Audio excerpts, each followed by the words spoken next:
WWE 13 is one of those extremely rare cases in which I bought a game brand spanking new on release day. It's something that's rarely happened for a video game and probably will never happen again considering the recent retiring of the Wii console in favor of Nintendo's newest machine. But given the hype that was making WWE 13 kind of a big deal given its building on the success of WWE 12, as well as celebrating one of the bygone eras of WWE that lots of people, myself included, seem to remember fondly, I'd figure it'd be worth picking up, and in that regard I found myself playing this game for months on end since its purchase. Something I've rarely done with a recent wrestling release since, I don't know, SmackDown vs. Raw 2006 for the PS2 maybe? Possibly, but I'm getting ahead of myself here.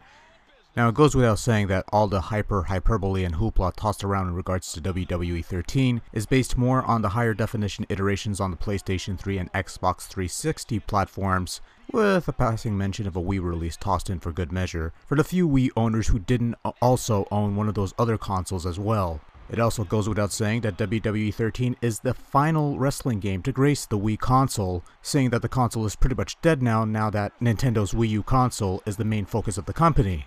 Although that system has not seen a WWE game grace its hollow halls, but that is something that is best suited for others to dissect. I honestly don't care either way. And so here it is, WWE 13 for the original Nintendo Wii. I guess I better get used to calling it that nowadays. And for better or worse, the best thing that describes this game is that it's WWE 12 with a new coat of paint, and some noteworthy updates here and there. So if you were expecting something new, or revolutionary new things to come with this new WWE video game, you will be sorely disappointed. Now don't get me wrong, I actually liked the previous WWE 12 game, and I thought it was a step above its SmackDown vs. Raw predecessors, while not exactly a new groundbreaking direction. And as has been evident in prior videos of mine, I've been playing these things almost forever. So I actually don't mind more of the same. Hell, lots of games these days are more of the same and they still get popular for one reason or another over the years. So in the long run, what does it matter, right? Well, except for the Create a Wrestler feature, which is pretty much the same recycled Create a Wrestler function for, 5-6 games now? You figure by now that they'd at least update some of the graphics, the textures, the costumes, but no. Well, they did take away the ability to create multiple costumes for your created creations.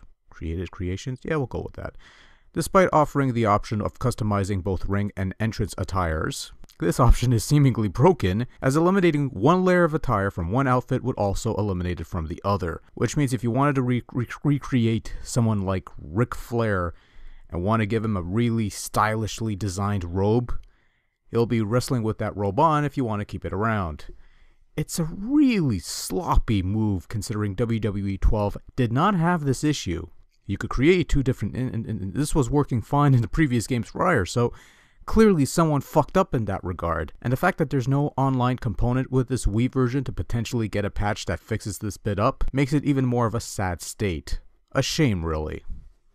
Aside from that, the creation suite is still pretty much the same as before. Same create an entrance, same create a move, same create a move set, same storyline designer, except you only have 2 slots. You still don't have custom superstar threads or belt creators or arena creators or anything too fancy. It's just the same old crap over and over again with a few new items here and there, and they work about as well as they did before. Well, aside from that other bit there.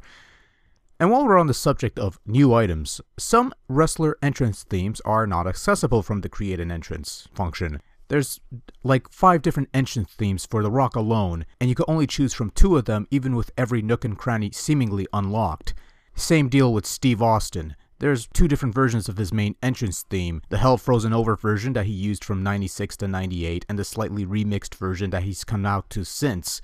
The Creator Entrance function only gives you the Hell Frozen Over version. Don't know if that's the case with the high def versions, but then again, that's pretty sloppy as it automatically cuts you off from a bunch of content that would have been nice to have. So with my bitching of the creation suite that really shouldn't matter in the long run unless you're into the cause and all such, the rest of the game is pretty basic fare. Gameplay in WWE 13 is relatively unchanged from its predecessor. You still have a grapple button to perform your grapples, you can build momentum to perform signatures and eventually finishing moves, breaking point submission moves that come with a nice little graphic gauge, the limb targeting system that I never found much use for, the usual fare, The only real new thing that was added are the Omg Moments, which involve tackling your opponent into the guardrails in a less than stellar visual, performing a superplex off the top rope to the ground, or if you have two big men in a match, you can perform a match-ending superplex that will break the ring and give you the win, and a championship if that's on the line. Suffice it to say, if you played WWE 12 inside and out, this is pretty much old hat for the most part. The main draw of WWE 13, or one of the main draws at least, is the game's Attitude Era mode, which replaces the Road to WrestleMania mode that had permeated the past couple WWE video games. Essentially a historical look back at one of the more profitable eras of WWE, Attitude Era mode recreates some notable matches of the time period, including both Hell in a Cell matches, the Montreal Screwjob, the first Inferno match, the Empty Arena match, and others that escape me. Some matches are skewed slightly to work around what isn't in the game. There's no Rick Rude or China to be found in the DX chapter, for example. The Acolytes participating in the 1998 Royal Rumble despite the team not forming until later that year, but for the most part they did a decent job in making the matches as close to the real deal as possible, right down to the additional historical objectives that you need to complete in order to not only recreate the match as it originally happened years prior, but also to unlock a bevy of hidden content such as additional superstars, championship eras, arenas I should say, and other things of note. Unlocking a lot of this content is essential to fully enjoy the game's other main draw, Universe Mode. Universe Mode is pretty much the same as its previous two iterations, and despite the big changes promised about new cutscenes and choices and things of that nature, it's still pretty much a bare-bones experience as you play through show after show, match after match,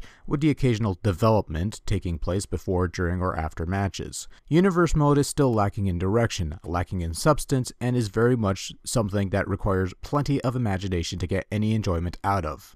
But if you do have imagination and can fill the blanks in your own mind, oh boy, they give you plenty to work with here. A good majority of the Universe Mode in WWE 13 is extremely customizable. Not only can you change shows around, but you can also add shows or eliminate shows altogether from the calendar. So if you don't want to play a WWE Universe with much clutter, you can strip it down to one major weekly show and one monthly pay-per-view and breeze through it much more quickly. Pay-per-views can also have specific themes, so there's no Elimination Chamber match to be found in the February pay-per-view if you don't want one. And like I said, completing the historical objectives of the Attitude Era mode will unlock a lot of pretty content for you to toy around with, which includes a lot of world titles, a ton of tag titles, and Zack Ryder's Internet Championship that really doesn't matter anymore. I'll say this much, I actually enjoyed the Universe mode quite a bit and made good use of this mode to book my own little cards and see how it all plays out. Would have been nice if there were superstar threads or arena creation modes like the HD versions, but as it is, it's actually pretty nice. I really have no real complaints in that regard.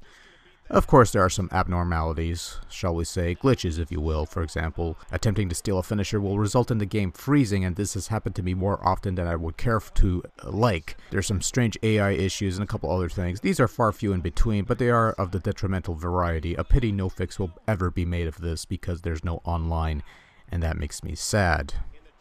Somewhat.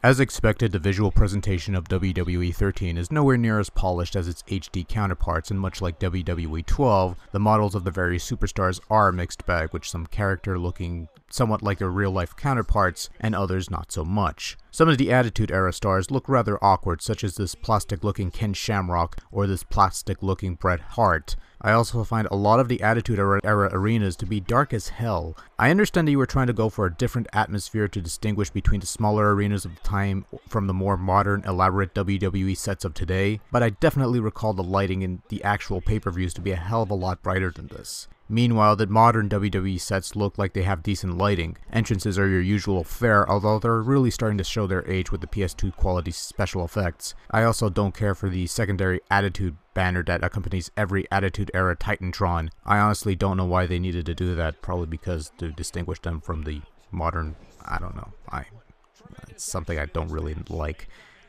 I should probably make mention of the video packages that were made for the Attitude Era mode. They do a rather nice job of providing backstory to the Attitude Era stories in progress. Not too shabby, actually. Unfortunately, due to circumstances, I'm not allowed to show these, but hey, here's a picture of a puppy. It's all I got. Sound is about as good as the previous game, same slamming sounds, crowd noise, and whatnots. Nothing particularly noteworthy about entrance music, everyone seems to have their appropriate theme song. Well, Cactus Jack has this weird cover version, which is odd, but whatever. Sound quality is fairly decent for the most part, except for the times when it isn't. This is mostly evident in universe mode matches, but sound is somewhat of an unstable element. If you go into matches disabling entrances on the matchup mode, and you win a match, oftentimes there will be no entrance music playing even if such a setting is at full blast in the options menu. Other times there's no crowd reaction. It's just the music and some commentary and that's about it. Sometimes the volume levels are a bit off, which runs contrarian to the settings that you set. It's disheartening that something this sloppy went through quality control. Much to nobody's surprise, the commentary in WWE 13 leaves much to be desired, with Michael Cole and Jerry Lawler providing rather drab and uninteresting commentary that does nothing but detract from the overall experience. And while it might have been a selling point to include commentary from WWE Hall of Famer Jim Ross for the Attitude Era mode, his delivery of pre-written lines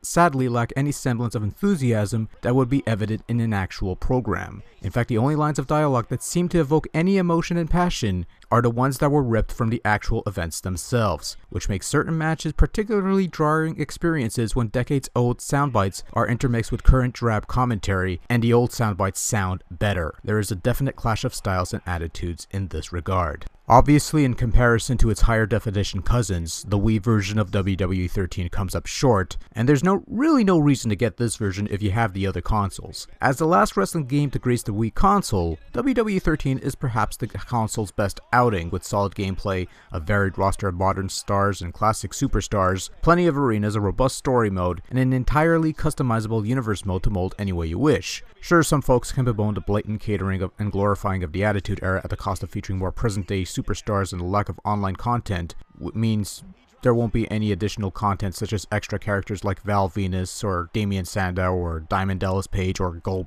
Ryback, or even addition championships and moves. But even with a lot of what's going against it, and there's quite a bit going against it, WWE 13 is, if nothing else, a serviceable solid entry and a fitting final hurrah on Nintendo's White Wonder.